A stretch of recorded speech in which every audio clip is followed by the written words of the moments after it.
Welcome back to What Is, the channel where we take the universe's most complicated topics and try to explain them before your coffee gets cold. Today we're tackling a big one, the heavyweight champion of wait, what did he just say?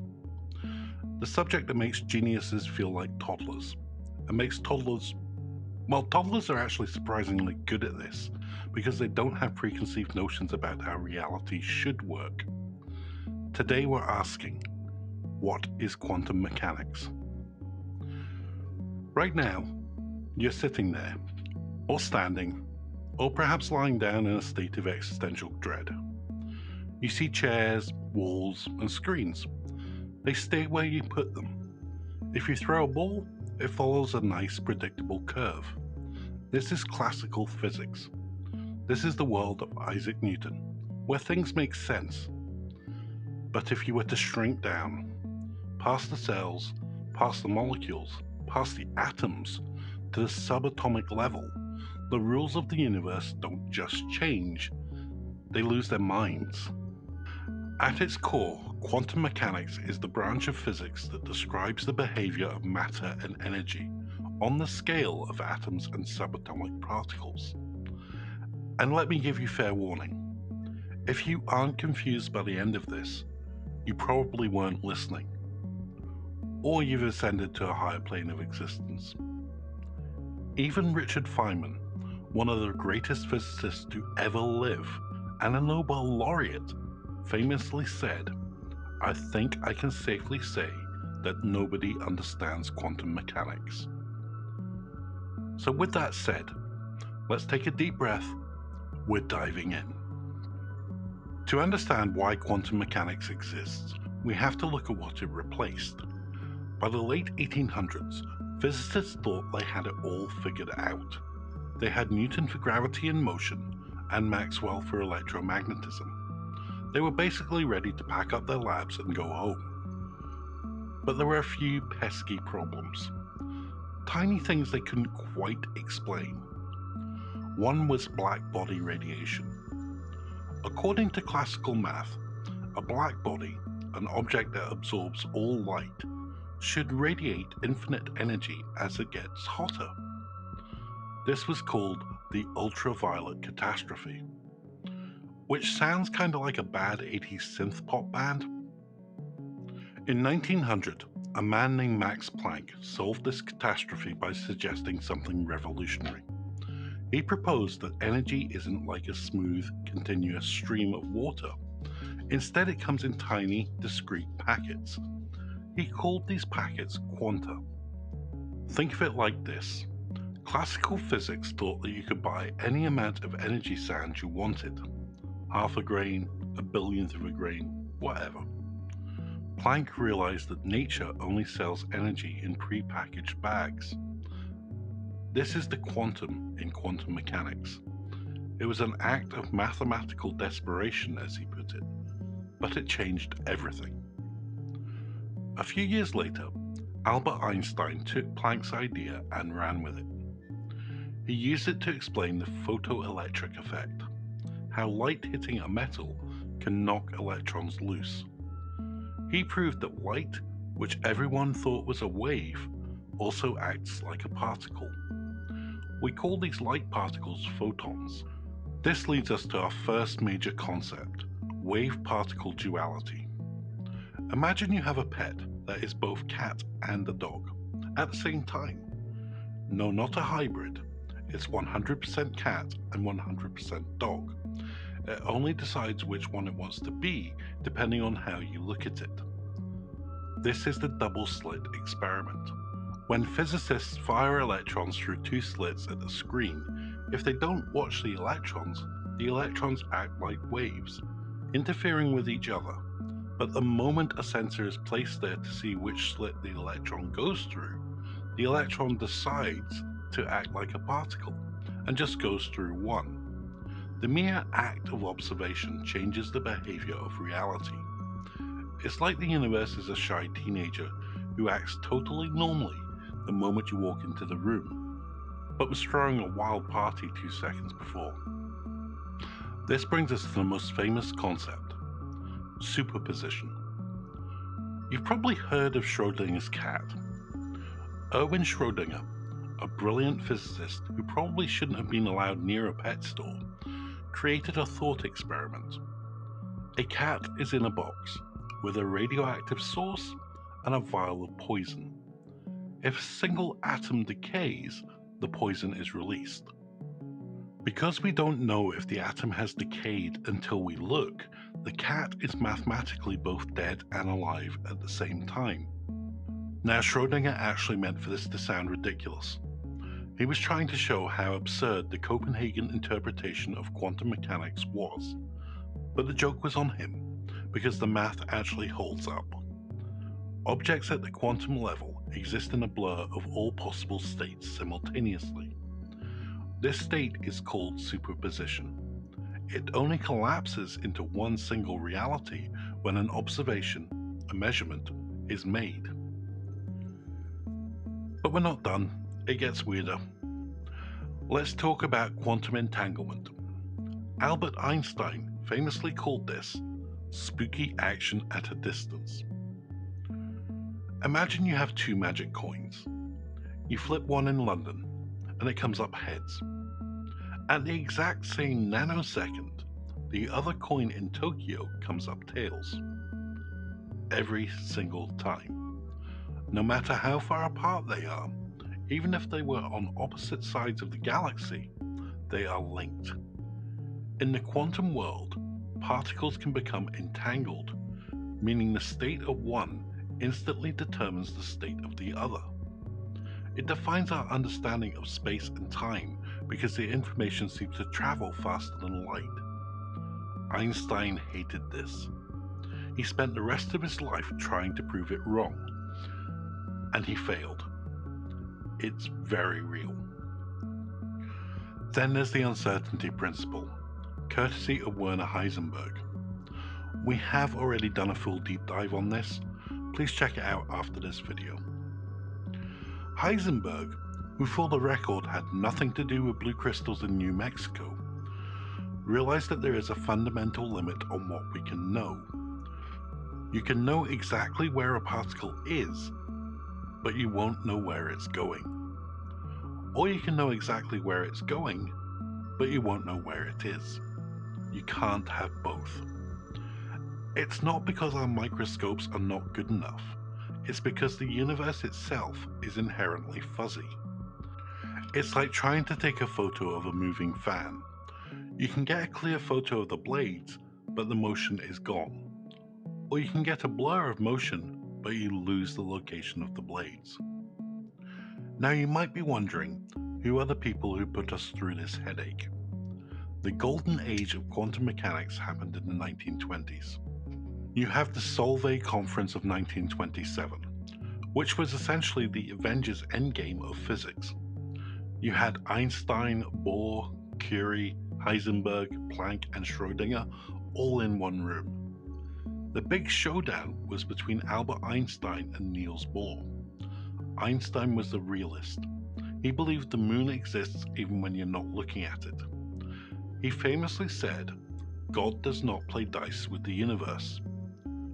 Niels Bohr, the father of the Copenhagen interpretation, supposedly shot back, "Einstein, stop telling God what to do." Bohr argued that there is no real world underneath the quantum one. There is only the world we measure. This debate shaped the 20th century. While Einstein's general relativity gave us a beautiful understanding of the massive, stars, galaxies, gravity, quantum mechanics gave us the small. The problem? They don't talk to each other. They're like two different operating systems. Gravity works on Macs, quantum works on PCs. And so far, no one has found the adapter cable to create a theory of everything. So why does any of this matter? You might think it's just ivory tower nonsense, but you are currently using quantum mechanics to watch this. The silicon chips inside your computer or phone rely on quantum tunneling, the ability of electrons to pass through physical barriers that classical physics says they shouldn't be able to. Without Bohr, Heisenberg, and the rest of the gang, we wouldn't have lasers, MRI machines, LED lights, or the GPS that prevents you from getting lost in your own neighborhood. But what about the big questions? The ones that keep the physicists up at night staring at the ceiling. First, the measurement problem. What counts as an observer? Does it have to be a person?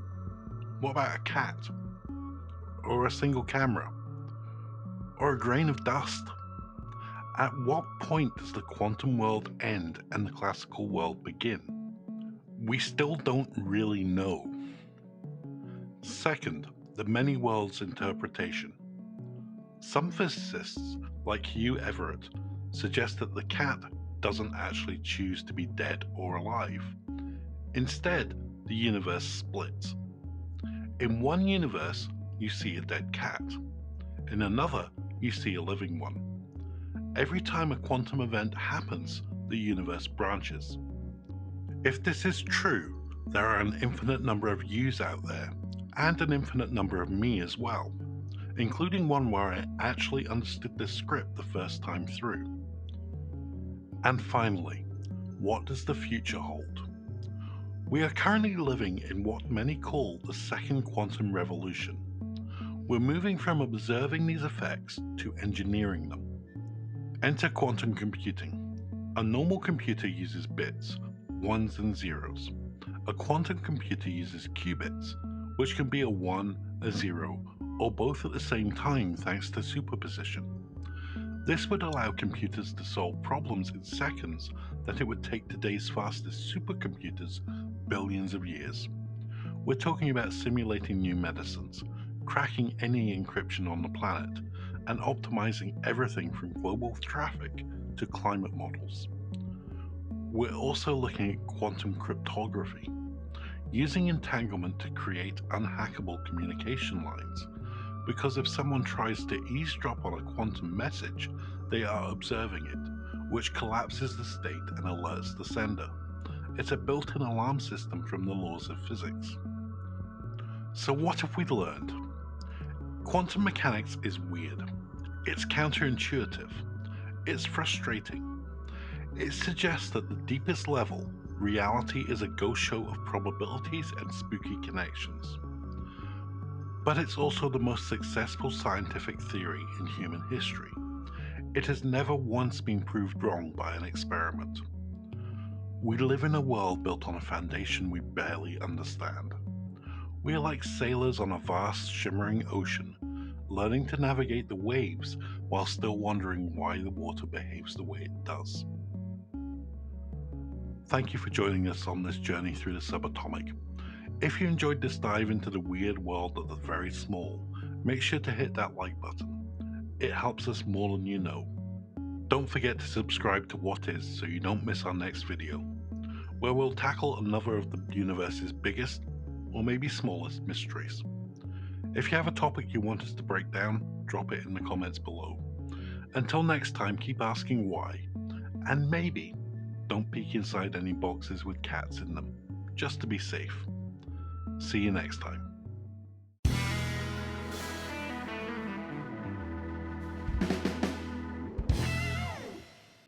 Welcome to What Is, where we take the infinitely complex, the infuriatingly abstract, and the I definitely should have paid more attention in 10th grade geometry topics, and break them down to something we can all understand.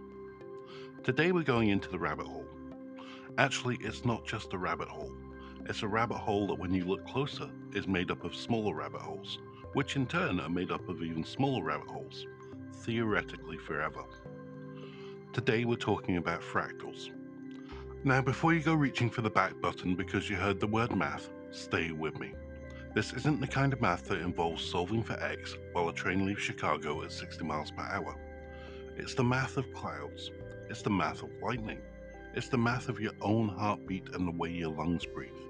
It's the secret code of the universe, and once you see it, you will never look at the head of broccoli the same way again. Seriously, Romanesco broccoli is basically a geometric crisis waiting to happen. To understand a fractal, first we have to understand what it isn't. Since the time of the ancient Greeks, we've been obsessed with Euclidean geometry.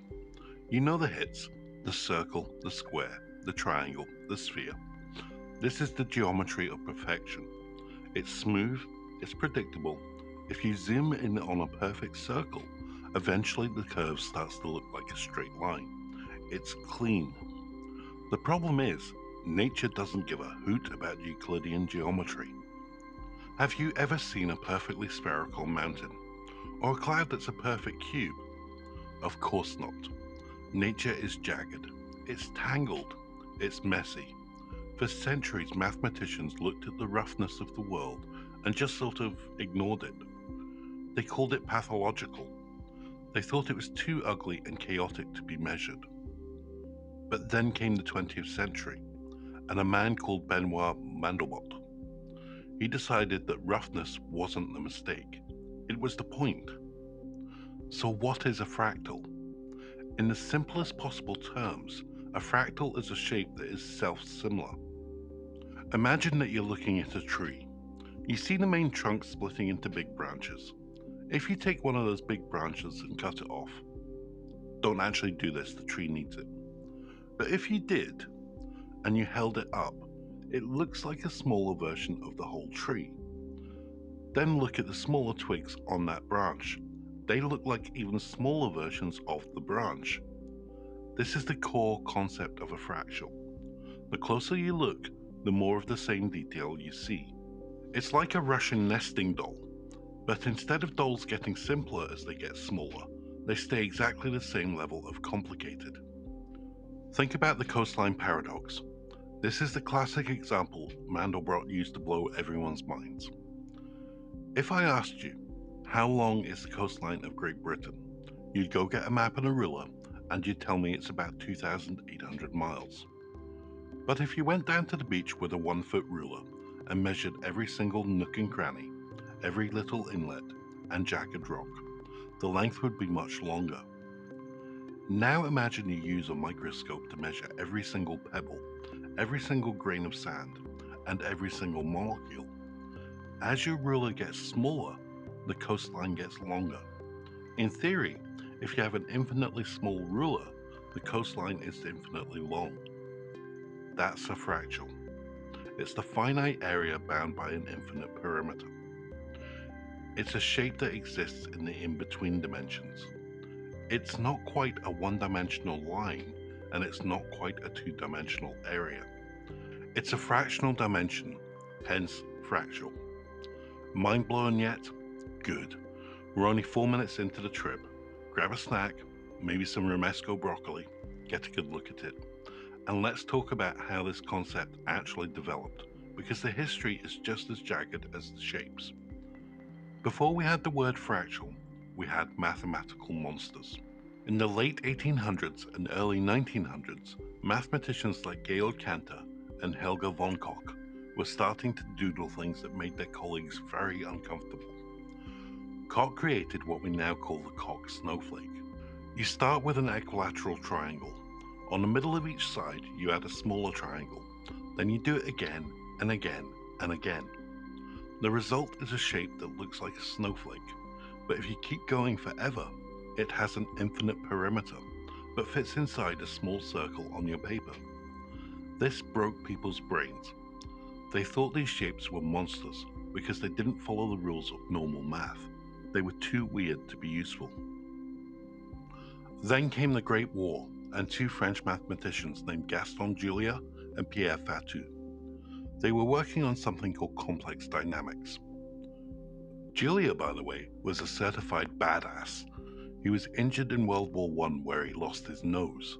He spent the rest of his life wearing a leather strap across his face while doing some of the most complex math in history. Julia and Fatou discovered that if you take a simple equation and feed the answers back into the equation over and over and over, you get these incredibly complex sets of numbers. This is called iteration. Imagine a feedback loop. You know when a performer puts the microphone too close to a speaker and you get that piercing screech? That's iteration. The sound goes into the mic, out the speaker, and back into the mic. It gets amplified every time until it becomes a monster. Julia and Fatou were doing this with pen and paper. They were trying to visualize what these feedback loops looked like, but they couldn't, not really. Humans aren't built to do 10 million calculations in a row, so the Julia sets remained these beautiful, ghostly ideas trapped in the mind's eye of a man with a leather mask. Enter Benoit Mandelbrot. We mentioned him earlier. It's the 1970s. Mandelbrot is working for IBM. Now, IBM at the time was the king of the big box computers. These were the rooms filled with spinning reels and humming vacuum tubes. Machines with less computing power than your modern toaster. But they were the best we had. Mandelbrot was a bit of a rebel. He didn't like being pigeonholed into one field. He looked at the noise in telephone lines, static that IBM couldn't figure out. He realized the static followed a fractal pattern. He looked at the way cotton prices fluctuated over 60 years. Fractal pattern. In 1980, he decided to use IBM's computers to do what Gaston Julia couldn't, actually see the math. He took a very simple equation, z equals z squared plus c. Don't worry about what the letters stand for. Just think of it as this little machine. You put a number in, it squares it, adds another number, and gives you a result. You then take that result and put it back into the machine. If the number stays small, it's in. If the number grows to infinity, it's out. Mandelbrot programs the computer to plot these numbers on a graph. If a number stayed in, he colored it black. If it flew off to infinity, he colored it based on how fast it escaped. When the printer finally spat out the image, he thought the machine had glitched. It was a weird, bulbous shape that looked like a cardanoid, a heart, with circles budding off it. And those circles had smaller circles. And the whole thing was covered in these weird prickly thorns. He cleaned the dirt off the image only to realize the dirt was more of the shape. He had discovered the Mandelbrot set. It's often called the fingerprint of God. The Mandelbrot set is the most famous fractal in existence. It's an infinite territory. You can zoom into it forever. You can spend your entire life zooming into one corner of the Mandelbrot set, and you will never reach the bottom. You will find mini Mandelbrots that look exactly like the big one, tucked away in valleys of infinite complexity. This was the turning point. Suddenly the monsters weren't monsters anymore. They were a map. Mandelbrot wrote a book called The Fractal Geometry of Nature in 1982. It changed everything. He argued that we've been looking at the world all wrong. We've been trying to describe mountains as cones and trees as cylinders. But a mountain isn't a cone. A mountain is a fractal.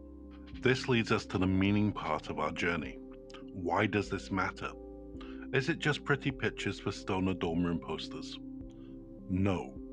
Fractals are the reason you're alive. Let's talk about your lungs. If your lungs were simple balloons, they wouldn't have enough surface area to absorb the oxygen you need to survive. But your lungs are fractals.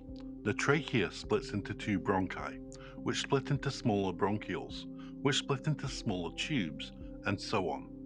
By using a fractal branching pattern, nature packs in a massive amount of surface area, about the size of a tennis court, into the tiny space of your chest. Your circulatory system, fractal. Your neurons, fractal. The way your heartbeat fluctuates.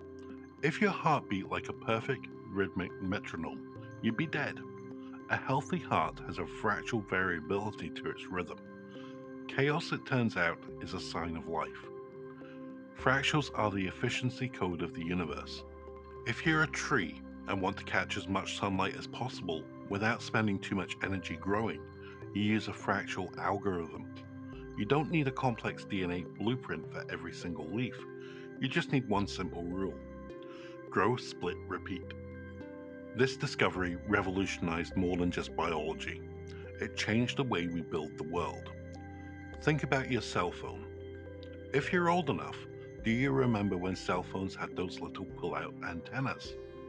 They were annoying, they broke, and they were basically just Euclidean sticks. Then, a radio astronomer named Nathan Cohen, who had studied Mandelbrot's work, had an idea. He was being told by his landlord that he couldn't have a giant radio antenna on his roof. So he took some wire and bent it into a manga sponge, or a cock snowflake shape, a fractal antenna. Because of the infinite perimeter in a finite space trick we talked about earlier, his tiny folded up wire could pick up a massive range of frequencies that worked better than a straight stick. Today, almost every smartphone on the planet uses a fractal antenna hidden inside its case. You are literally carrying a piece of infinite geometry in your pocket. And then there's the movies. In the early 1980s, computer graphics were, well, they were bad. Everything looked like Tron, smooth, plastic, and fake. Creating a realistic mountain or a cloud was impossible. You couldn't hand draw every crag on a mountain range. It would take 1,000 years. But then a guy called Lauren Carpenter, at a little known startup you might have heard of called Pixar. Actually, it was Lucasfilm's computer division at the time. He saw Mandelbrot's work. He used a fractal algorithm to create a mountain range for a 1980 demo called Paul Le Bear. When he showed it at a computer graphics convention, the audience lost their minds. They didn't think a computer could create something that looked so real. A couple of years later, he used the same trick to create the Genesis planet sequence in Star Trek II: The Wrath of Khan. That was the first time fractals were used in a major motion picture. Today, every time you see a digital explosion, a CGI ocean, or a realistic forest in a Marvel movie, you're looking at fractals. But the meaning of fractals goes even deeper than technology.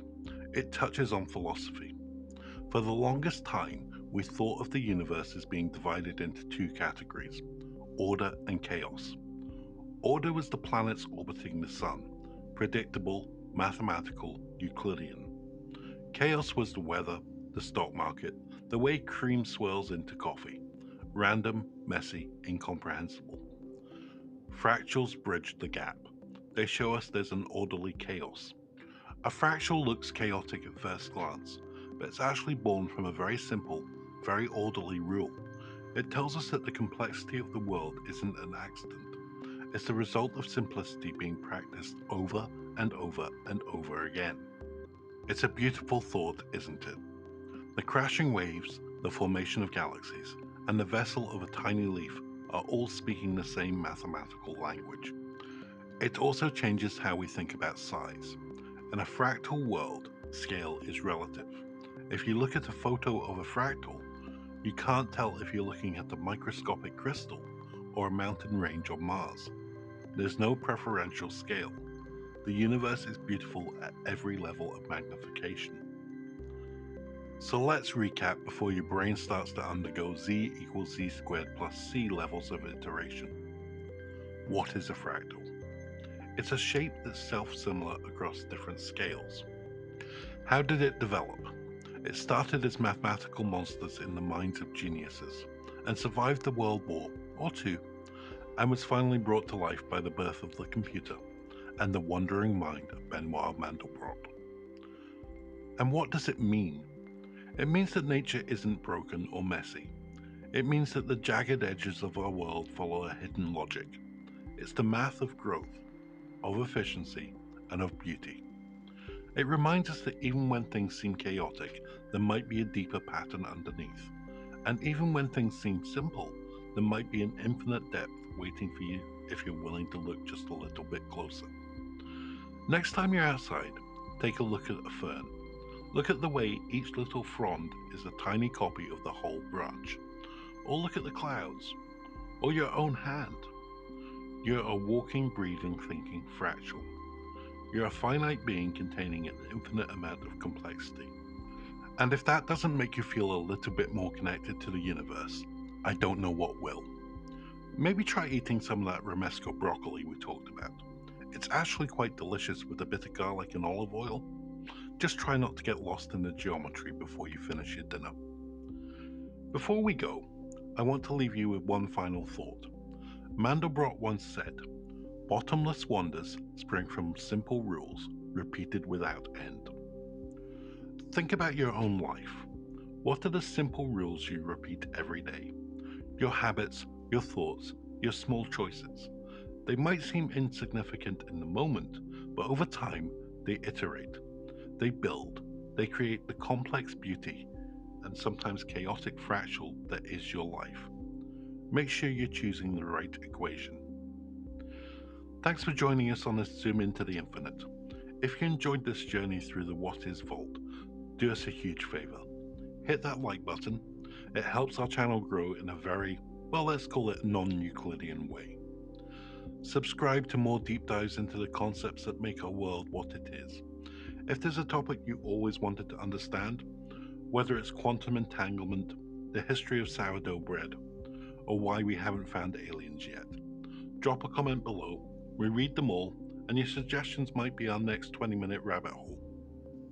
Stay curious, keep looking closer, and remember, it's fractals all the way down. See you next time.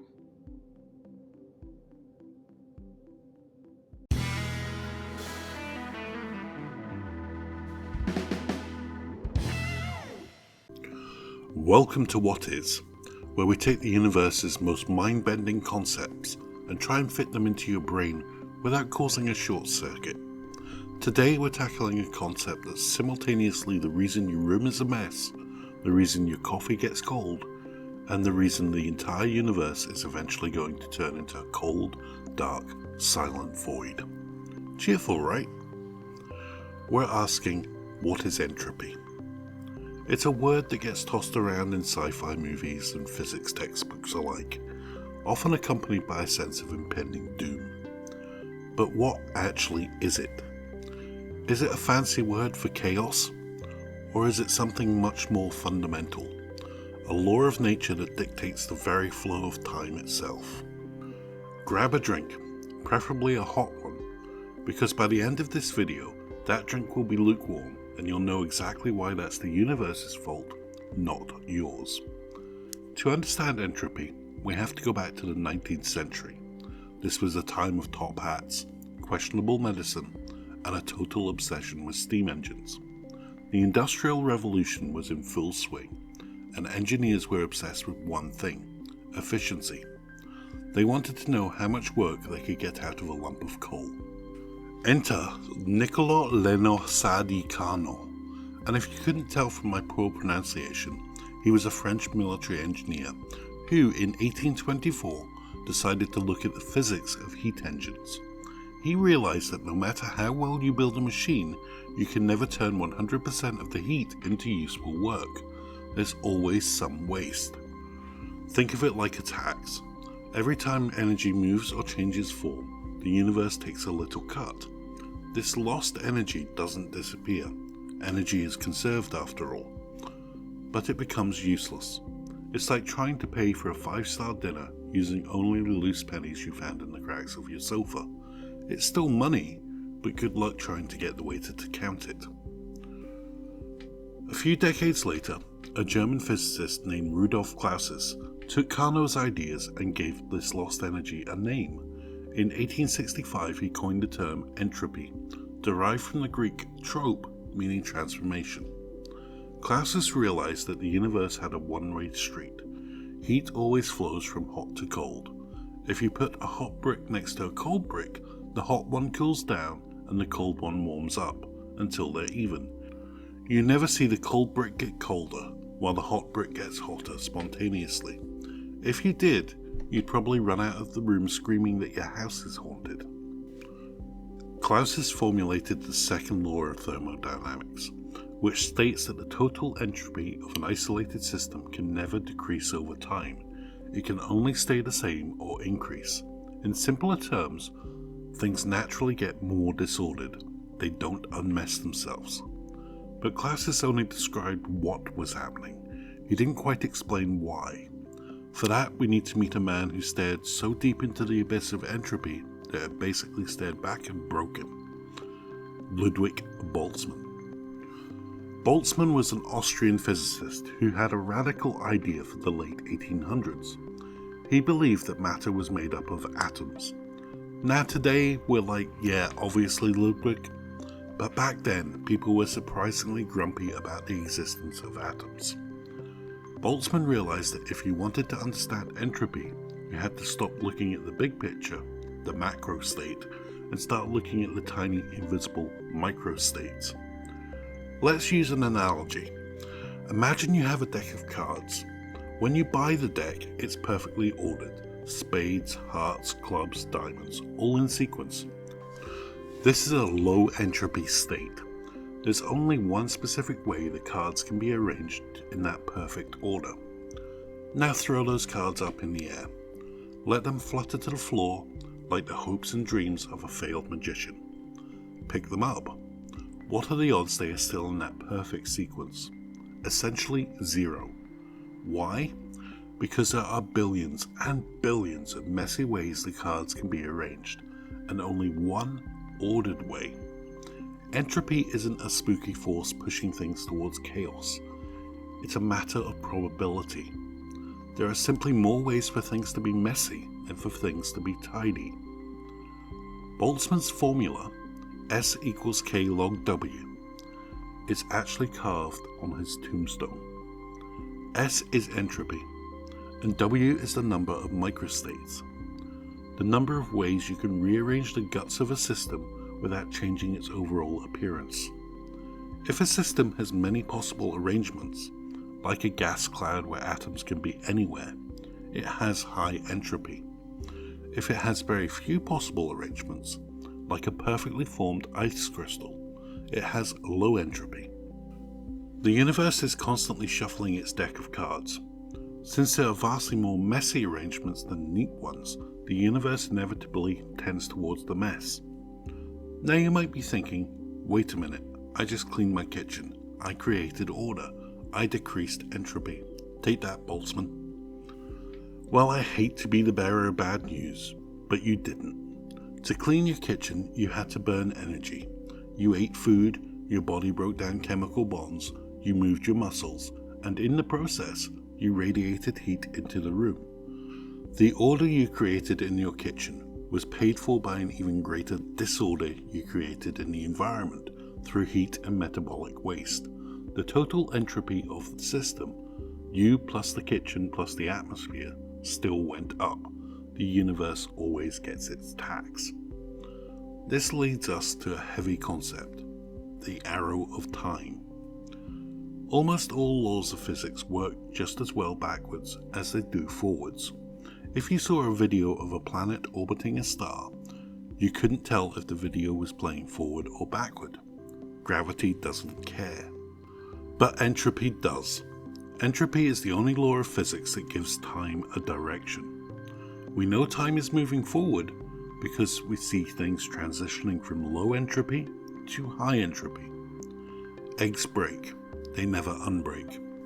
Smoke spreads out from a fire, but it never gathers itself back into a log. If you saw a video of a shattered glass vase assembling itself back together and jumping onto the table, you'd know instantly the video was playing in reverse. Not because gravity is different, but because the second law of thermodynamics has been violated. Entropy is the reason we have a past and a future. It's the reason memory works. We can remember the past because it was a state of lower entropy, which left records or traces as it moved towards the future. So where is this all going? If the universe is a clock winding down, what happens when it hits 0? This is what physicists call the heat death of the universe.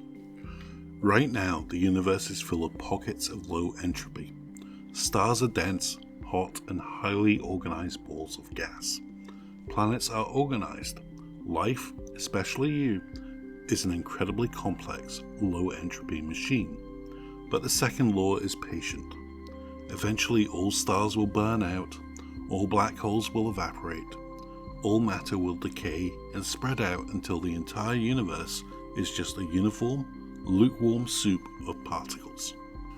In this state, entropy is at its maximum. There are no more differences in temperature, no more gradients of energy.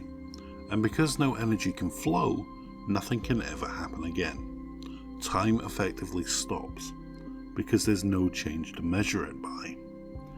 It's the ultimate tidiness. The universe is so perfectly messy and spread out, it becomes perfectly boring. But let's bring it back to the present, because that's trillions of years away, and we still have to finish this video. Why does knowing about entropy matter to us? Is it just a lesson in cosmic nihilism? Actually, it's quite the opposite. Entropy gives life its meaning.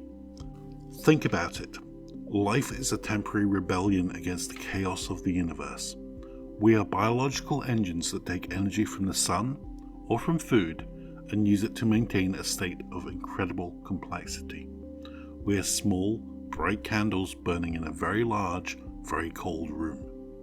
The fact that we exist at all is a statistical miracle. We are the universe's way of experiencing itself before the lights go out. Every moment of beauty, every complex thought, every intricate piece of art is a brief, glorious stand against the encroaching tide of entropy. So the next time you look at your messy desk or your unmade bed, don't feel bad. You're just witnessing the fundamental laws of physics in action. You're seeing the universe's preference for the probable over the improbable. And the next time you enjoy a hot cup of tea, remember that the steam rising from it is the sound of the universe moving towards a state of rest. It's a reminder that we live in a narrow, precious window of time where things are still happening. Entropy isn't just disorder, it's the engine of change. Without entropy, nothing would ever happen. The universe would be static, frozen, and dead from the start. We need the tax to have the transaction. So what is entropy? It's the measure of how much information is hidden in the tiny details. It's the reason the future looks different from the past. It's the ultimate endgame of the cosmos. But it's also the reason we have a story to tell right now. Thank you for joining us on this journey through the messy, marvelous world of thermodynamics. If you enjoyed this dive into the nature of the universe, make sure to hit that like button. It helps us fight the algorithm's own version of entropy. Don't forget to subscribe to What Is for more explanation of the things that make the world and the universe tick. If there's a topic you want us to tackle next, leave us a comment. We actually read them, unless the internal entropy gets the better of us first. Until next time, keep seeking, keep questioning, and try not to worry too much about the heat death of the universe. You've got plenty of time to finish your tea. Thanks for watching.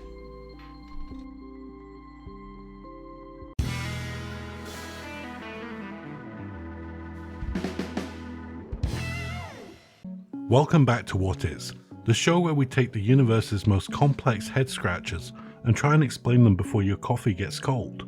Today we're talking about ghosts. Not the kind that rattle chains in Victorian mansions or fail to text you back after the third date. We're talking about the subatomic kind. We're talking about the neutrino. Right now, as you sit there, whether you're on a bus, at your desk, or hiding in the bathroom to avoid your boss, about 65 billion neutrinos are streaming through every square centimeter of your body every single second. They are passing through your skin, your bones, the screen you're looking at, the entire planet Earth as if it wasn't even there. To a neutrino, you're essentially a vast, empty canyon. In fact, if you wanted to reliably stop a single neutrino, you need a literal light year of lead shielding. So what are these tiny invisible speedsters? Why do they exist?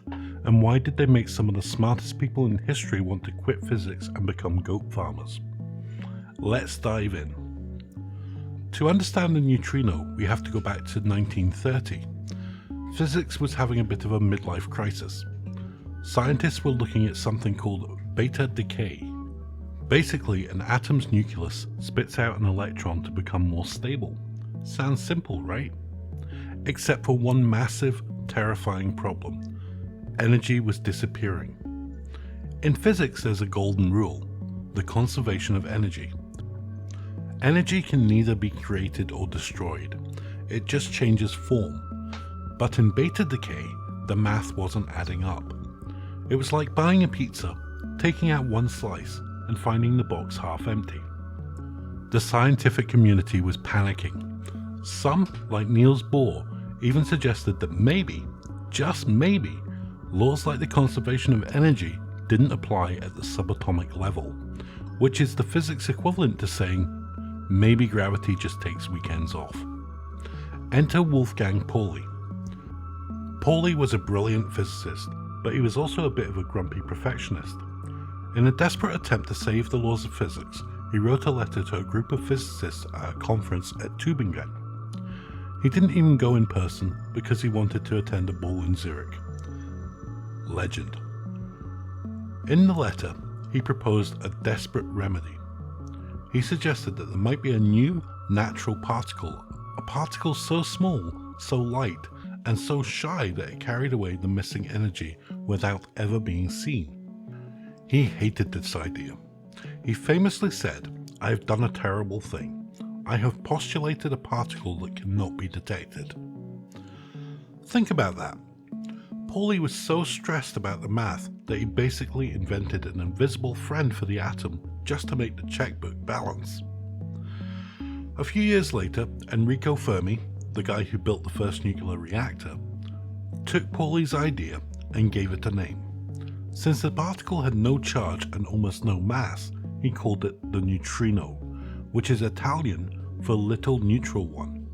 It sounds adorable, like a brand of olive oil or a very small Vespa. But naming a ghost is one thing, catching it is another. For 26 years, the neutrino remained a ghost. It lived only in the ink of notebooks, on chalkboards, and in the imaginations of theorists. Most people thought we'd never actually see one. But then came Project Poltergeist. No, I'm not making that up, that was the actual name. In the 1950s, physicists Clyde Cowan and Frederick Rines realized that if you wanted to catch something that almost never interacts with anything, you need two things: a gigantic source of neutrinos and a massive detector. Their source? A nuclear reactor at the Savannah River plant. Their detector? A giant tank of water laced with cadmium. The logic was this: if you throw enough neutrinos at enough atoms, eventually, purely by the laws of probability, one of them has to crash into something. It's like throwing a tennis ball at a chain link fence. Usually it goes through, but if you throw a billion balls, one will eventually hit a wire. In 1956, they did it. They sent a telegram to Pauli which read, "We are happy to inform you that we have definitively detected neutrinos." Pauli's reply? "Thanks for the news. Everything comes to him who knows how to wait." Which is a polite way of saying, "I told you so, I wasn't crazy." But as it turns out, the universe wasn't done messing with us. Because once we found the neutrino, we realized it wasn't just one, there were three. Welcome to the world of flavors. In the standard model of physics, neutrinos come in three types: the electron neutrino, the muon neutrino, and the tau neutrino. They are like the Three Musketeers, except they don't like each other and they keep changing their costumes. And this leads us to one of the greatest mysteries in modern science, the solar neutrino problem. By the 1960s, we knew the sun was a massive neutrino factory. Every time a hydrogen atom fuses into helium in the sun's core, the process that gives us light and heat, it spits out an electron neutrino. A physicist named Ray Davis decided to count them. He built a detector deep underground in a gold mine in South Dakota. He used 100,000 gallons of dry cleaning fluid. Why a gold mine? Because you have to get away from cosmic rays. The Earth's crust acts as a filter, stopping the noise so you can hear the whisper of the neutrinos. Ray Davis sat in that mine and waited. He expected a certain number of neutrinos based on our models of the sun, but when he checked the results, he only found a third of what he expected. 2/3 of the neutrinos were missing. This was a disaster. Either our understanding of the sun was completely wrong, meaning that the sun could be turning off and we wouldn't know, or Ray Davis was bad at his job. Spoiler alert, he was not bad at his job. He eventually won the Nobel Prize. The answer was much weirder. It turns out that neutrinos are the ultimate shapeshifters. As they travel from the Sun to the Earth, they oscillate. An electron neutrino might decide mid-flight that it feels more like a muon neutrino. Then it might flip to a tau neutrino. Ray Davis's detector was only tuned to catch electron neutrinos. The other 2/3 were there the whole time. They had just changed their outfits and he hadn't recognized them. Now here's why this is a bombshell for physics. For a neutrino to change flavors, it must have mass. Before this, the standard model assumed neutrinos were massless, like photons. But you can't have a change in something that has no mass and travels at the speed of light, because for light speed particles, time effectively stands still. If you have no mass, you have no internal clock. If you have no clock, you can't decide to change into something else. So neutrinos have mass, but it's incredibly, ridiculously small. A neutrino is at least 1,000,000 times lighter than an electron. They are so light that we still haven't been able to measure their exact weight. We just know it's not zero. At this point, you might be asking, okay, Mr. What Is Narrator person, why should I care about tiny, invisible, vibrating ghost particles that don't interact with me? And that's a fair question. First off, neutrinos are the ultimate messengers. Because they don't interact with matter, they can travel through things that stop light. Light from the center of the Sun takes about 100,000 years to bounce its way up to the surface before it can zoom to Earth. Neutrinos, they fly straight out. A neutrino reaching Earth right now tells us what's happening in the core of the Sun right now. They are also our early warning systems for supernovas. When a star collapses, it releases 99% of its energy in the form of neutrinos before the light even breaks out. If a nearby star goes kaboom, our neutrino detectors will see it hours before our telescopes do. It's a cosmic heads up. Secondly, neutrinos might be the reason we exist. Now stay with me here. During the Big Bang, there should have been equal amounts of matter and antimatter. And when matter and antimatter meet, they don't go out for drinks. They annihilate each other into pure energy. If it were a perfect 50-50 split, the universe should be nothing but empty light. No stars, no planets, no TikTok. But we are here. Something caused a tiny imbalance, a little bit more matter than antimatter. Physicists suspect that neutrinos, specifically a process called CP violation, might be the key as to why the universe preferred matter over nothingness. We might literally be the leftovers of a neutrino argument. So how do we study them today? We've moved past dry cleaning fluid. Now we use the Earth itself. In Antarctica, scientists built the Ice Cube Neutrino Observatory. They drilled 86 holes 2 kilometers deep into the ice and dropped in a string of light sensors. When a high-energy neutrino from deep space finally hits an atom in the Antarctic ice, it creates a flash of blue light called Cherenkov radiation. It's like a sonic boom, but for light. By tracking that flash, we can point back into the deep universe and say, hey, that neutrino came from a supermassive black hole 4 billion light years away. We also have Super Kamiokande in Japan, a massive stainless steel tank buried under a mountain, filled with 50,000 tons of ultra-pure water and lined with golden sensors. It looks like a sci-fi cathedral. In those quiet, dark places, we're listening to the heartbeat of the universe. So what is a neutrino? It's a contradiction. It's the most common thing in the universe that's almost impossible to find. It's a particle that weighs almost nothing, but carries the secrets of the biggest stars. It's a tiny, vibrating ghost that confirms the laws of physics, and then immediately breaks them. The next time you're feeling small or insignificant, Just remember, at any given second, the entire universe is pouring through you. You are a crossroads for the cosmos, a place where trillions of ancient, ghostly travelers pass on their way to the edge of space. Not bad for a Tuesday. Thanks for watching What Is. If you enjoy learning about the particles that are currently ghosting through your DNA, make sure to hit that like button. Do you have a question about the universe that's keeping you up at night? Let us know in the comments. We might just make a video about it. And if you want to keep exploring the what and the why of, well, everything, don't forget to subscribe and ring that bell. It's the only way to ensure our next video actually interacts with your feed. Until next time, stay curious and keep asking those what is questions.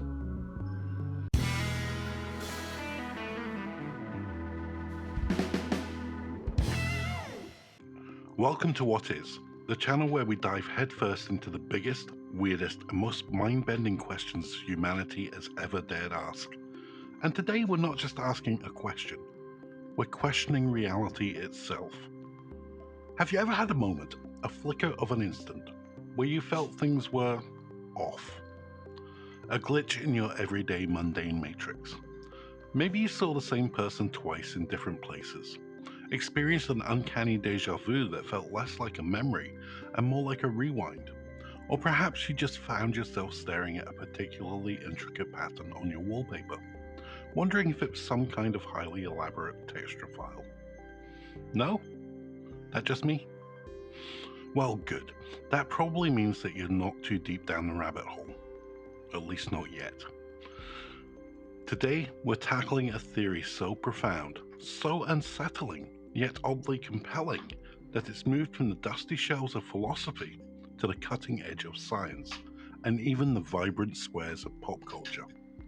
We're talking about the simulation theory, and the million-dollar, or rather multi-trillion polygon question, are we inside it? Let's unpack this. So what exactly is the simulation theory? In its simplest form, it's the idea that our entire reality, the universe, the earth, you, me, the coffee that you just spilled on your shirt, that persistent hum you're hearing right now, none of it is real. Not in a fundamental physical sense anyway.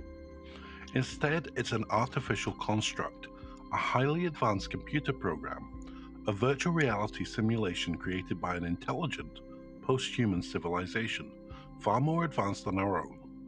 Think of it like a video game, but with graphics so incredibly hyper-realistic and AI so sophisticated that you can't tell the difference between the game and, well, actual reality. Because for us, this is actual reality. The core premise is that this advanced civilization, let's call them the simulators, are running these simulations, perhaps to study their ancestors, to learn about their history, to run experiments, or maybe, just maybe, because they're bored. Or maybe they built a really good version of The Sims and got a bit carried away. Now, while it sounds like the plot of a blockbuster movie, the roots of this idea stretch back far further than Hollywood. This isn't just some recent sci-fi trope. In fact, humanity has been wrestling with the question of reality's true nature for millennia. Cast your mind back to ancient Greece. Around the 4th century BC, the philosopher Plato posited his famous allegory of the cave. Imagine prisoners chained in a cave, their entire lives spent facing a blank wall. Behind them, a fire burns, and people carrying objects past the fire are casting shadows onto the wall. These shadows are the only reality the prisoners have ever known. If one prisoner were freed and saw the true world outside the cave, their minds would be blown. They'd probably think the sun was a super powerful lamp. Plato's point? Our perceived reality might just be a world of shadows, obscuring a deeper, truer form of existence. Does that sound familiar?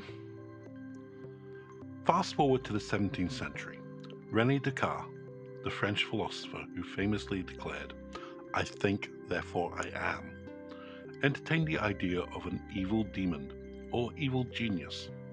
This demon, supremely powerful and cunning, could employ all its energies to deceive him, making everything he perceived an illusion.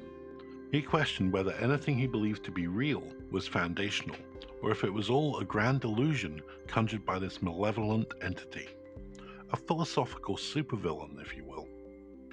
And then, in the 18th century, Irish philosopher George Berkeley took it even further, with his concept of idealism. Berkeley essentially argued that to be is to be perceived. Objects only exist when they are observed. If a tree falls in a forest and there's no one around to hear it, does it actually make a sound? For Berkeley, if no one is perceiving it, it doesn't even exist as a tree. The only things that truly exist are minds and their ideas. Our perception, he argued, is how God sustains reality, which, if you think about it, is just a very spiritual way of saying we're all playing in God's highly detailed sandbox. So, for centuries, philosophers have been the original debuggers, questioning the very operating system of existence. But it wasn't until the rise of computing power that these ancient musings gained a new, technologically driven urgency and a truly modern framework.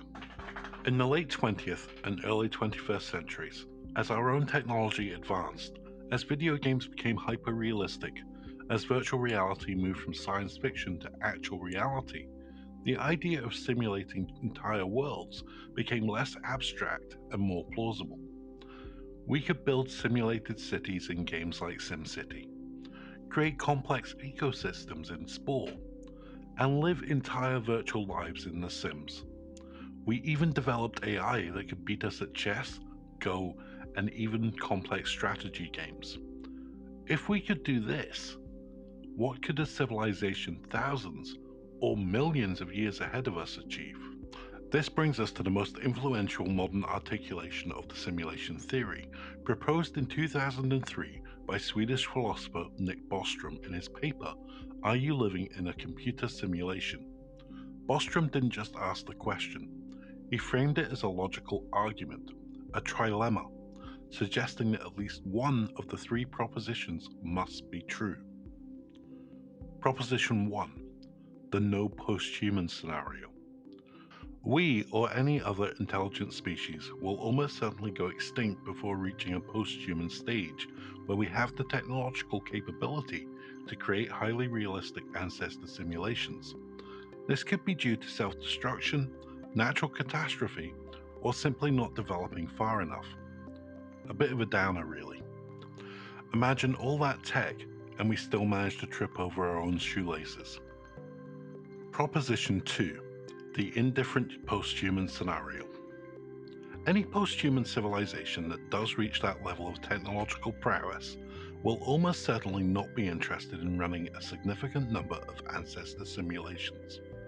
Maybe they'll find it unethical, too resource intensive, or they've simply moved on to cooler things, like creating pocket universes or mastering interdimensional tax evasion. Proposition 3, the weird kind of virtual scenario. If the first two propositions are false, then we are almost certainly living in a computer simulation. If advanced civilizations can create these simulations, and do want to, statistical probability dictates that there would be far more simulated beings than base reality beings. If there's one base reality and billions of simulations, then the odds of you being in the base reality are astronomically low. It's like being one grain of sand on a simulated beach where there are countless simulated beaches. Pretty slim chances. Bostrom's argument isn't about proving that we're in a simulation. It's about suggesting logically that one of these three outcomes must be overwhelmingly likely. And for many, the third proposition feels disturbingly plausible. The simulation theory has truly exploded in popularity in recent years, migrating from philosophical debates to mainstream conversations. But why now? Well, as we've just discussed, our immersion in virtual worlds has never been greater. Kids today grow up interacting with sophisticated digital environments from a young age. The line between what's real and what's rendered becomes fuzzier with every generation. And of course, pop culture absolutely devours these ideas. The most famous example, without a doubt, is the Matrix film series. It practically became the visual dictionary for simulation theory, with its iconic red pill or blue pill choice. But it extends further. Inception played with layered realities. Westworld explored consciousness within a simulated environment. And even more light-hearted films like Free Guy delved into the lives of NPCs in a game world. It's not just fiction either. High-profile figures have openly discussed the possibility. Tech mogul Elon Musk famously stated, "The odds that we are living in a base reality is 1 in billions." Astrophysicist Neil deGrasse Tyson has said the probability may be very high. When people like that start talking about it, it moves from fringe theory to a dinner party conversation starter, or in my case, a YouTube script. So, what are the actual theories or argument that lend credence to the idea that we might be living in a simulation? And are there any bugs in our reality that hint at its actual artificial nature? One of the most frequently cited points is the fine-tuning of the universe. Our universe seems perfectly calibrated for life to exist. If fundamental physical constraints, like the strength of gravity, the mass of an electron, or the speed of light, were even slightly different, the universe as we know it, with stars, planets, and life, simply wouldn't exist. It's like finding a complex computer program where every single parameter is just right for it to run perfectly. Is it a cosmic coincidence, or a carefully entered design parameter? Then there's the weirdness of quantum mechanics.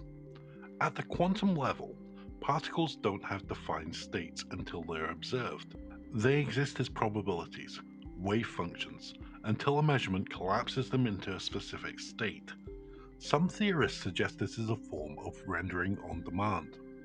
The universe only bothers to fully process and render what is being actively observed or interacted with to save on computational power. Why render the intricate details of a distant galaxy's third moon if no one is looking at it? Efficiency, my friends. Or maybe it's just the universe's way of telling us to mind our own business. Another point is the mathematical nature of the universe. From the orbits of planets to the structure of DNA, everything in the cosmos can be described by elegant mathematical equations. Physicist Max Tegmark even proposed that our universe isn't described by mathematics, but is mathematics. And what is a computer program at its core? Mathematics and logic. And then, of course, there are the more anecdotal, slightly more comedic glitches in the Matrix. Have you ever experienced a sudden, inexplicable deja vu that lasted a little too long? Or perhaps you've seen two identical strangers walk past each other, moments apart, with exactly the same outfit. What about that time you lost your keys, searched everywhere, only for them to magically reappear in plain sight where you already looked? These are the moments to make us pause and wonder if the simulation just had to momentarily reset a variable, or if the NPCs needed to respawn. But let's be fair, not everyone is convinced. There are strong arguments against the simulation hypothesis too. One major hurdle is computational limits. Even with incredibly advanced technology, simulating an entire universe down to the quantum level, with every atom, every interaction, every thought, would require an unimaginable amount of processing power and storage. Critics argue it's simply beyond the realm of possibility, even for post-human civilizations. Or maybe they just bought the biggest graphics card they could find on the interdimensional market. Then there's the question of consciousness. Can subjective experience, true awareness, and free will actually be simulated? Even if you perfectly replicate every neural connection in a brain, does it create a conscious entity, or just something that behaves like one? This delves into the hard problem of consciousness, and it's a profound philosophical challenge for the simulation theory. Another critical point is that the simulation hypothesis is largely unfalsifiable. How could you definitively prove or disprove it? Any glitch could be explained away as a natural phenomenon, and any lack of evidence could be attributed to the simulation being too perfect. It's a bit like trying to prove gravity exists by jumping off a cliff, only for the simulation to patch the fall.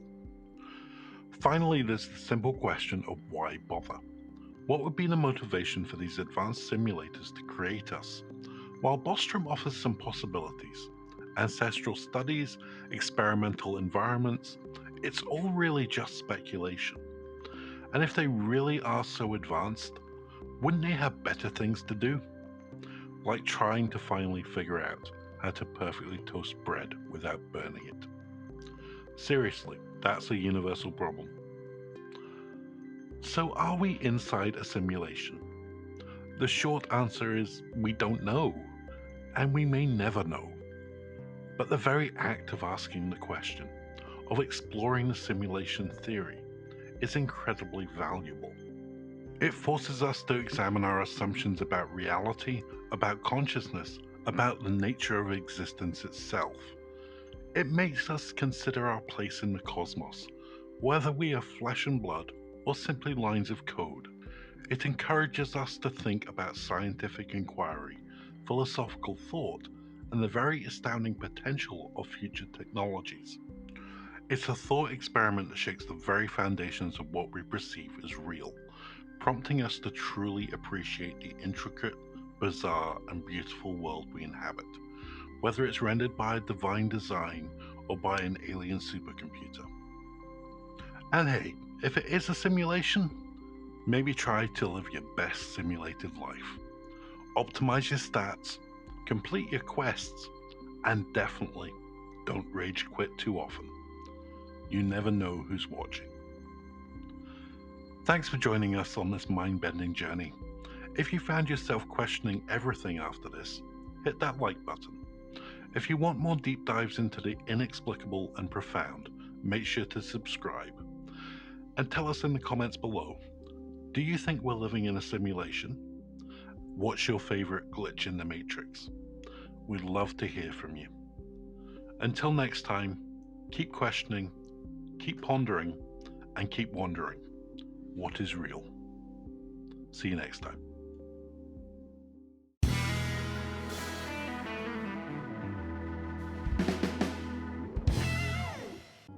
Welcome to What Is, where we take the complex, the misunderstood, and the downright mysterious, and break them down into something you can actually explain at a dinner party without sounding like you spent too much time in the basement wearing a tinfoil hat. Today we're looking up, way up. We're talking about 3 little letters that have launched 1,000 movies, 1,000,000 internet arguments, and at least one very questionable History Channel series. We're talking about UFOs. But before we get into the flying and the unidentified bits, let's clear the air. If you're here for stories about rectal exams in the Nevada desert, or secret treaties signed between President Eisenhower and a 6-foot lizard person, you're in the wrong place. We're sticking to the facts, the science, and the very real history of things in the sky that we just can't quite explain. So let's start with the basics. What actually is a UFO? The acronym stands for Unidentified Flying Object. Simple, right? But the term has become a victim of its own success. In the public consciousness, UFO is synonymous with alien spaceship.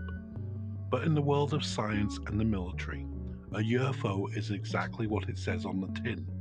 It's an object, it's flying, and we don't know what it is yet.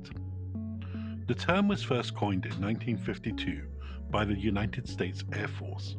Specifically, it's credited to Captain Edward J. Ruppelt, who was the first head of Project Blue Book, the government's official investigation into these sightings. Before Ruppelt, people called them flying saucers or flying discs. But Ruppelt found these terms restrictive and a bit silly. He wanted something more clinical. He wanted a term that covered everything from a cigar-shaped craft to a glowing orb of light. He wanted UFO. And here is the most important thing you need to understand about the definition. It's entirely subjective. A UFO is anything flying and unidentified. It could be a plane to a jungle tribe, or a bird casting a huge shadow. It's flying, it's unidentified, it's a UFO. If you see a drone and you don't know what a drone is, guess what? You've spotted a UFO. If a sensor on a billion-dollar fighter jet picks up a glitch that looks like a craft, until that glitch is explained, it's a UFO. It's a category of ignorance, not a category of biology. Now let's talk about what a UFO is not, because this is where the comedy of errors usually begins. A UFO is not, by definition, extraterrestrial. It's not a declaration that physics has been broken, and it's certainly not a confirmation that the truth is out there. Most of the time, the truth is actually much more boring. Throughout the history of the 20th century, roughly 90 to 95% of all UFO sightings were eventually identified. They were weather balloons. They were the planet Venus, which, fun fact, is the leading cause of glowing orb reports because it's incredibly bright and stays low on the horizon. They were temperature inversions, where layers of warm and cold air trap light or radar signals, creating ghost images. They were top secret military projects, which is the great irony of the Cold War. Half the people reporting UFOs in the 50s and 60s were actually seeing U-2 spy planes or the SL-71 Blackbird. The government was happy to let people believe in aliens because it was a great cover for the fact they were testing planes that looked like they were from the future. However, that leaves the other 5 to 10%, the unsolved cases, the ones that keep pilots awake at night and make scientists scratch their heads. Let's look at some of the real, factual examples. We start in World War II. Pilots on both sides of the conflict, Allied and Axis, began reporting strange, glowing orbs that would follow their planes. They called them Foo Fighters. No, not the band, although Dave Grohl did steal the name. These weren't just lights in the sky. They were objects that seemed to toy with the aircraft, matching their speed and performing maneuvers that seemed impossible for the tech of the 1940s. At the time, the Americans thought they were a secret German weapon. The Germans thought they were a secret American weapon. The Japanese thought they were a secret Soviet weapon. It turns out nobody owned them. Post-war investigations suggest that they might have been St. Elmo's fire, a form of plasma discharge from the wings of planes, or perhaps a psychological phenomenon caused by the intense stress and fatigue of combat. But to this day, some of those specific Foo Fighter accounts remain officially unexplained. Fast forward to July 1952, the Washington Flap. For 2 consecutive weekends, radar operators at National Airport and Andrews Air Force Base in DC tracked a group of unidentified objects. These weren't just blips, they were moving at speeds of up to 7,000 miles per hour. Pilots were scrambled. They reported seeing glowing lights that would vanish the moment the jets got close. The city went into a panic. It was the height of the Cold War. People thought the Soviets had developed gravity-defying saucers. The Air Force held the largest press conference since World War II to calm everyone down.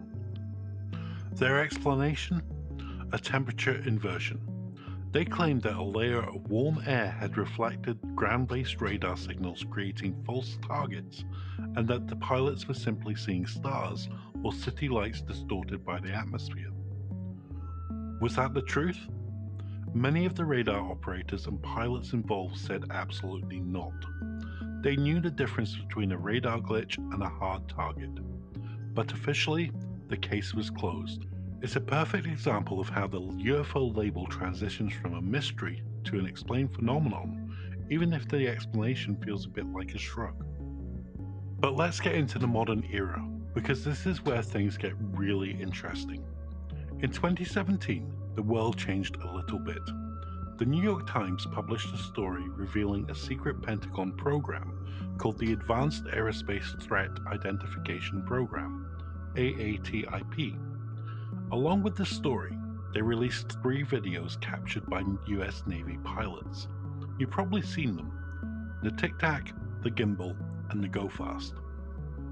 For the first time, we weren't looking at a blurry photo taken by a farmer in Nebraska. We were looking at multi-sensor data: radar, infrared, and visual, from the most sophisticated military hardware on the planet. In the 2004 Tic Tac incident, Commander David Fravor and Lieutenant Commander Alex Dieterich were on a training mission off the coast of California. They were directed towards an object that had been tracked by the USS Princeton for days. Fravor described a white oblong object, about 40 feet long, with no wings, no rotors, no visible means of propulsion. It was hovering just above the water, causing it to churn. When Fravor got close, the object mirrored his movements. Then, in a blink, it accelerated and vanished. Moments later, the USS Princeton picked it up on radar again. It had traveled 60 miles in less than a minute. To do that, the craft would have to withstand G-forces that would liquefy a human pilot and shred any known airframe. Is it aliens? Well, the Navy didn't say that. They just said it was unidentified. Science, however, likes to look for the mundane answers before jumping to little green men. Let's consider the Go Fast video. In the footage, an object appears to be zipping across the ocean at incredible speeds, but when analysts look at the metadata on the screen, the altitude, the angle of the camera, and the speed of the jet, they realized it was an optical illusion called parallax. Imagine you're in your car on the highway. The mountains in the distance seem to move slowly, but the fence posts right next to the car zip by. In the Go Fast video, the object was actually very high up and moving relatively slowly. Because the camera was tracking it against the distant water, it looked like it was screaming across the waves. It was likely just a weather balloon or a stray drone. Then there's the pyramid UFOs filmed over the USS Russell in 2019.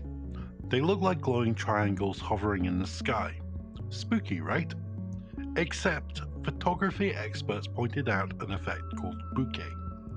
When you film a point of light through a night vision lens with a triangular aperture, that light is slightly out of focus. It turns into, well, you've guessed it, a triangle. The UFOs were likely distant stars or commercial aircraft. But even after you debunk the balloons and the bokeh, you're still left with the Tic Tac. You're still left with the radar data. And that brings us to the biggest question of all. If some of these things are actually craft, and they aren't ours, and they aren't China's or Russia's, whose are they? This leads us to the possibility of alien life. And if we're going to talk about that, we have to talk about a man named Enrico Fermi. Fermi was a Nobel Prize-winning physicist. One day in 1950, while walking to lunch with some colleagues, the conversation turned to UFOs and the possibility of extraterrestrial life. Fermi famously stopped and asked, "But where is everybody?" This is the Fermi paradox. Here's the logic. There are billions of stars in our galaxy similar to the Sun. Many of these stars are billions of years older than Earth. Statistically, many of these stars should have Earth-like planets. If Earth is typical, some of these planets should have developed intelligent life. Some of those civilizations should have developed interstellar travel. Even with the slow pace of current envisioned star travel, the entire Milky Way galaxy could be completely traversed in a few million years. So given that the galaxy has been around for over 13 billion years, the aliens should have already visited us. They should be everywhere, and yet we see nothing. No radio signals, no giant megastructures around stars, no welcome to the neighborhood signs, just silence. There are a few ways to solve the Fermi paradox. 1. We are alone. Life is so incredibly rare, and the jump from single-cell sludge to building a rocket is so difficult that we are the only ones who have ever made it. 2. The Great Filter. This theory suggests that there is a hurdle that almost all civilizations hit and fail to pass. Maybe it's nuclear war, maybe it's climate change, maybe it's the invention of artificial intelligence that decides it doesn't like its creators. If the filter is ahead of us, we're in trouble. If the filter is behind us, meaning it's the development of complex cells, then we might be the first ones to the party. 3. They are here, but they're hiding. This is the zoo hypothesis. Perhaps the Earth is a protected wilderness area, and the UFOs we see are just the intergalactic version of a park ranger's jeep driving by to make sure the monkeys haven't set the forest on fire. 4. Space is just too big. The distances between stars are so vast that even for advanced civilizations, traveling between them is a massive undertaking that just isn't worth the effort. But regardless of which theory you subscribe to, the search for life has moved out of the realm of science fiction and into mainstream science. NASA recently appointed a director of UAP research. UAP, by the way, is the new UFO. It stands for Unidentified Anomalous Phenomena. The military and NASA changed the name specifically to get rid of the alien stigma. They want pilots to feel comfortable reporting what they see without being laughed at. Today we are looking for life not by waiting for a saucer to land on the White House lawn, but looking at the atmospheres of distant planets with the James Webb Space Telescope. We're looking for biosignatures, gases like methane or oxygen that shouldn't be there unless there's something breathing. We're looking for technosignatures, signs of industrial pollution or artificial light on other worlds. So where does that leave us for the future? The future of the UFO, or UAP, is transparency. For decades, this subject was shrouded in secrecy, mostly because the military was trying to hide its own secret tech. But as sensor technology becomes ubiquitous, as everyone carries high-definition cameras in their pockets, and private companies launch their own satellite constellations, it's getting harder for anything to stay unidentified for long. We're entering an era of citizen science. Groups like the Galileo Project at Harvard are setting up high-resolution telescopes and sensors around the world to monitor the skies 24/7. They aren't looking for aliens, they're looking for data. Because at the end of the day, all a UFO is a data point that we can't fit into a graph yet. Maybe the Tic Tac is a top-secret American drone using transmedium propulsion that we won't see in the public sector for 50 years. Maybe it's a natural phenomenon involving plasma and electricity that we haven't discovered yet. Or maybe, just maybe, it's someone else. Whatever it is, the study of UFOs tells us more about ourselves than it does about the universe. It tells us about our need for mystery, our fear of the unknown, and our incredible capacity for misidentifying a weather balloon at sunset. It reminds us that we are living on a tiny blue marble in a very large, very dark, and very quiet room, and it's only natural to look at the shadows on the wall and wonder if we are really here alone. So the next time you see a light in the night sky that doesn't seem to belong, don't jump to conclusions. It might be a bird, it might be a plane, it might be a top-secret spy satellite, or it might just be the planet Venus doing its best to look suspicious. But until you know for sure, it's a UFO. And that's okay. The universe is a lot more interesting when there are still things left to identify. Thanks for watching What Is. If you enjoyed this deep dive into the unidentified, make sure to hit that like button and subscribe. It really helps the channel and ensures you won't miss our next video, where we break down something else you've always wondered about.